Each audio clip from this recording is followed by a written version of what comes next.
Nah, oke, sekarang kita akan membahas contoh soal tentang hukum Coulomb. Contoh soal yang pertama katanya dua buah benda masing-masing bermuatan listrik positif 4 kali 10 pangkat minus 9 Coulomb dan muatan keduanya minus 6 dikali 10 pangkat minus 9 Coulomb terpisah sejauh 4 cm. Oke, pertanyaannya, gaya apa yang terjadi pada muatan tersebut? Pertanyaan yang B-nya, berapa besar gaya tersebut? Ingat, sebelum menyelesaikan persoalan soal tentang fisika, terlebih dahululah kamu buat diketahui dan ditanyanya. Oke, berarti yang diketahui katanya dua buah benda bermuatan, berarti ada muatan 1, ada muatan 2. Nah, muatan satunya bernilai positif 4 dikali 10 pangkat minus 9 Coulomb. Muatan kedua katanya bernilai minus 6 dikali 10 pangkat minus 9 Coulomb. Sedangkan katanya jaraknya R-nya bernilai 4 cm. Ingat nak, kalau jarak satuannya meter, berarti harus kita rubah ke meter. Berarti dari centimeter ke meter kan dibagi 100. Nah, 100 itu itu sama kayak 10 pangkat minus 2. Berarti kan dibagi 100, tulis dulu kali ya, kali 10. Nah, karena dia dibagi 100, karena dia dibagi, berarti 10 ini pangkatnya minus.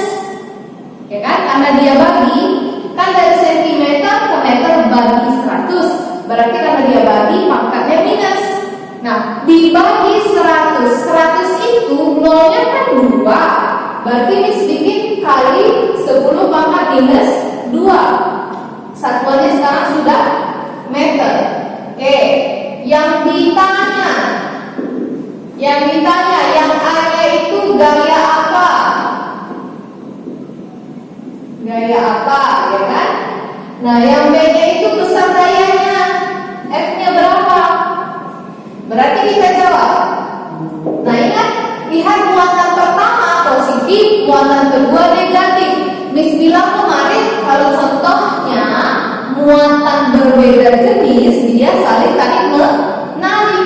Berarti Miss gambarkan ini muatan pertama Q1, yang ini muatan kedua Q2-nya. Nah, muatan pertama nilainya positif, muatan kedua nilainya negatif. Positif dengan negatif akan terjadi yang namanya tarik menarik.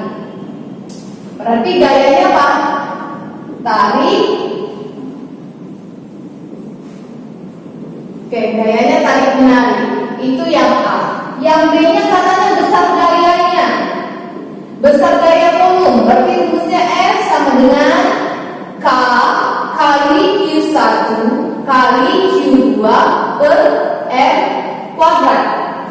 Kita masukkan K itu ketetapan, nilainya itu selalu 9 kali 10 pangkat 9. Dimanapun di soal manapun K itu ketetapan, nilainya 9 kali 10 pangkat 9. Q1 nilainya berarti ini kita kali lagi dengan Q1 4 kali 10 pangkat minus 9 dikali Q2. Q2 nilainya 6 kali 10 pangkat minus 9. Ingat ya nak, kalau masuk ke rumus tidak usah kamu ikutkan tanda positif dan negatifnya, karena itu hanya menunjukkan kalau dia itu muatan positif atau negatif. Kalau di rumus kita hanya perlu angkanya, tidak perlu tanda positif atau negatifnya. Oke, dibagikan dengan R kuadrat. R-nya 4 kali 10 pangkat minus 2. Oke, kita kuadratkan. Ini ada pangkat 9, ini ada pangkat minus 9. 9 kurang 9, ini kan positif negatif, berarti sama seperti 9 kurang 9, maksudnya 0 kan. Nah, berarti yang ini bisa mati, yang ini sudah mati. Berarti yang di atas kita tulis dulu semua yang sisa di atas. Yang sisa di atas ada 9 dikali 4 dikali 6 dikali 10 pangkat minus 9 dibagi pangkat ya, 4 pangkat 2 itu 16 dikali, nah ini kan 10 pangkat minus 2 dipangkatkan lagi 2. Kalau pangkat kemudian dipangkatkan lagi, kalikan saja pangkatnya. Berarti ini seperti kita mengalikan minus 2 dengan 2. Minus 2 kali 2 itu sama dengan 10 pangkat minus 4, ya kan? Lanjut. Nah, ini pangkatnya masih minus yang di bawah. Miss mau pindah ke atas. Kalau pangkatnya ini kita pindah ke atas, berarti tandanya berubah. Yang awalnya minus jadi positif. Berarti kita tuliskan dulu semua yang di atas. Berarti kan sama dengan yang di atas ada 9 dikali 4 dikali 6 dikali 10 pangkat minus 9. Nah, 10 pangkat minus 4 nya kan mau pindah ke atas. Tadi Miss bilang kalau pindah ke atas berarti tanda pangkatnya berubah. Karena tanda pangkatnya awalnya minus, kita pindah yang ini ke atas berarti jadi positif. Berarti yang awalnya dia 10 pangkat minus 4, Miss pindah ke atas dia jadi 10 pangkat 4. Oke? Dibagi 16. Nah, perhatikan. Ini kan 10 pangkat 9 dikali 10 pangkat 4. Nah, kalau dikali berarti tandanya pangkatnya kita tambahkan aja. Berarti ini kan tanda pangkatnya minus 9 dengan 4, berarti jadinya minus 9 ditambah 4. Nah, minus 9 tambah 4 itu sama dengan minus 5. Oke, berarti 9 kali 4 kali 6 itu sama dengan 216.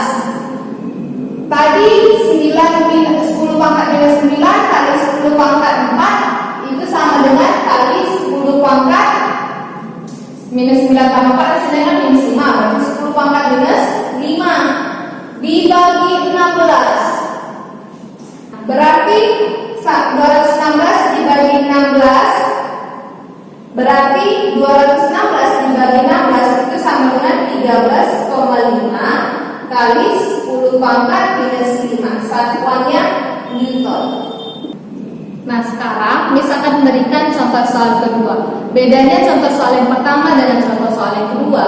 Di contoh soal yang pertama yang sudah kita bahas tadi, dia di soal tersebut hanya ada satu kejadian atau satu keadaan. Sedangkan di contoh soal kedua ini nanti kita akan bahas gimana gaya volumenya di dua kejadian. Contohnya seperti ini. Gaya tarik antar dua muatan titik adalah F. Muatan pada salah satu benda dijadikan 4 kalinya dan muatan lainnya dijadikan 2 kalinya. Berapa besar gaya volume sekarang? Nah, untuk mengerti supaya kita bisa lebih mudah memahami maksud dari soal, terlebih dahulu coba digambarkan. Oke, berarti dia ada 2 kejadian. Yang ini kejadian pertama, yang ini kejadian kedua. Nah, di kejadian pertama awalnya ada 2 buah muatan, Q1 dengan Q2. Awalnya besar Q1 dengan Q2 ini karena tidak ada dibilang berapa besar muatannya, kita anggaplah muatannya bernilai sama-sama bermuatan Q, sama-sama bermuatan Q. Gak usah angka kita masukkan aja Q, karena dia gak dikasih tahu ya kan. Nah, terpisah sejauh karena tidak ada dibilang jaraknya, tetap aja kita bilang kalau mereka terpisah sejauh R. Oke? Nah, di kejadian kedua, 2 muatan tadi juga itu yang bekerja, Q1, Q2. Tapi katanya muatan pada salah satu benda dijadikan 4 kalinya. Berarti muatan pertama diperbesarlah dia.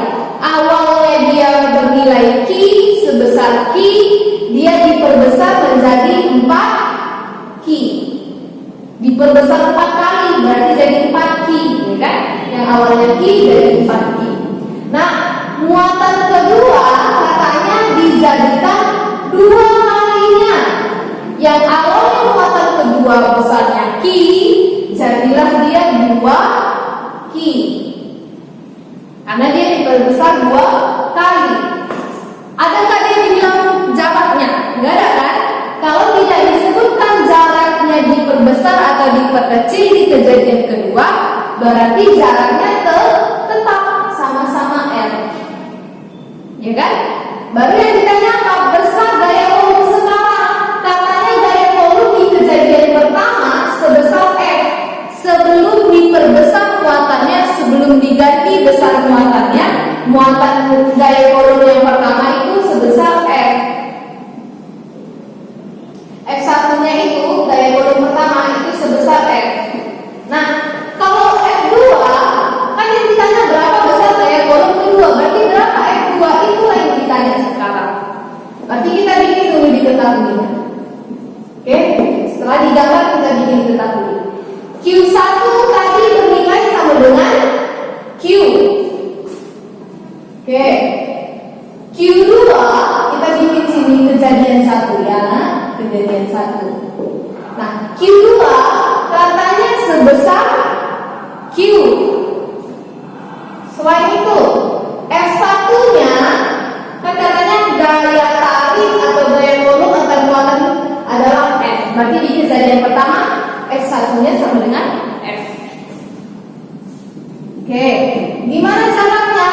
Jaraknya nggak ada dikasih tahu, Miss. Berarti kita misalkan R1-nya itu besarnya sama dengan F. Itu di kejadian pertama. Nah, di kejadian kedua, Q1-nya bernilai kan diperbesar 4 kali, berarti 4Q. Q2-nya, oke, katanya Q2-nya diperbesar 2 kali, berarti Q2-nya jadi muatannya diperbesar 2 kali jadi 2Q. Oke, setelah itu kita dikasih tahu jaraknya, berarti kita anggap jaraknya sama dengan R2-nya sama dengan R. Tetap sama dia di kejadian pertama dengan di kejadian kedua. Oke, nah lanjut, yang ditanya dari soal kamu adalah F2.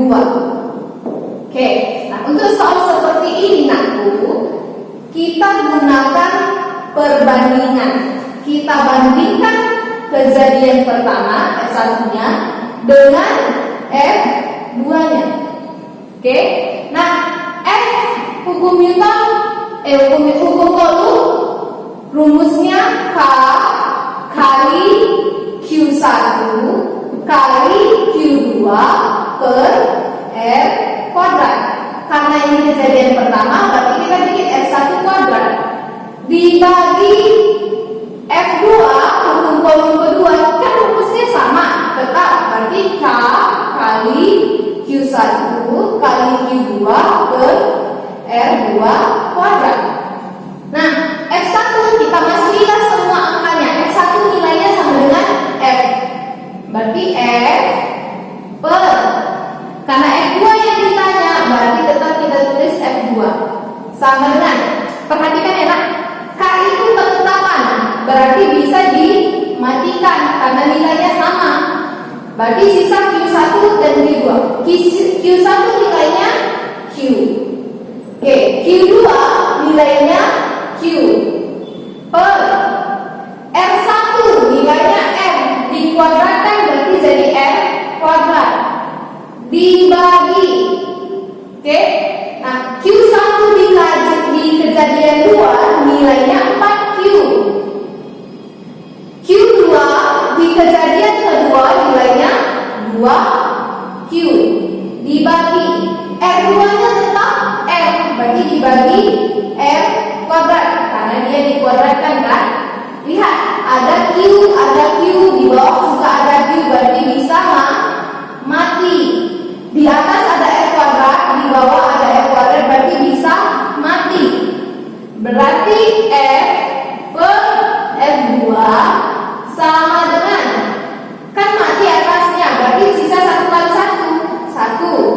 dibagi sisa bawahnya 4 kali 2 8. Berarti F per F2 sama dengan 1 per 8. Nah, yang ditanya F2, nah kita kali mereka kali silang.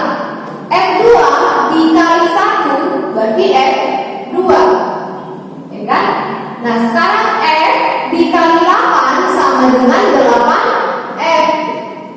F2 pasangan sama 1, F pasangan sama 8 kali silang. Berarti F2 sama dengan 8F. Artinya gaya kolom kedua diperbesar 8 kali dibanding gaya kolom pertama. Tapi kalau ditanya perbandingannya, oke, kalau yang ditanya perbandingan, gaya kolom pertama F1 dibanding F2 itu sama kayak, lihat perbandingannya. F1 dibanding F2 sama dengan tadi 1 per 8. Berarti itu sama kayak 1 per 8, berarti sama seperti 1 banding 8. Sekian dulu pembahasan kita pada pertemuan kali ini. Miss harap kalian mengerti. Jika kalian ada yang tidak mengerti, jangan malu bertanya, nak. Silakan tanya di kolom komentar. Karena ketika kalian bertanya, Miss akan memberikan nilai tambahan kepada kalian sebagai penilaian keaktifan kalian ketika belajar. Oke, nah jadi Miss yakin ketika kalian menonton video materi yang Miss berikan ini secara full, pasti kalian bisa menjawab contoh soal yang Miss berikan. Jadi semoga kalian bisa menjawab tugas dan kuisnya dengan baik supaya kalian mendapat nilai yang baik juga. Dan ingat, jangan kumpul tugas dan kuis kamu terlambat supaya kamu tidak dapat potongan nilai. Sekian dulu pertemuan kita. Sampai jumpa di pertemuan selanjutnya.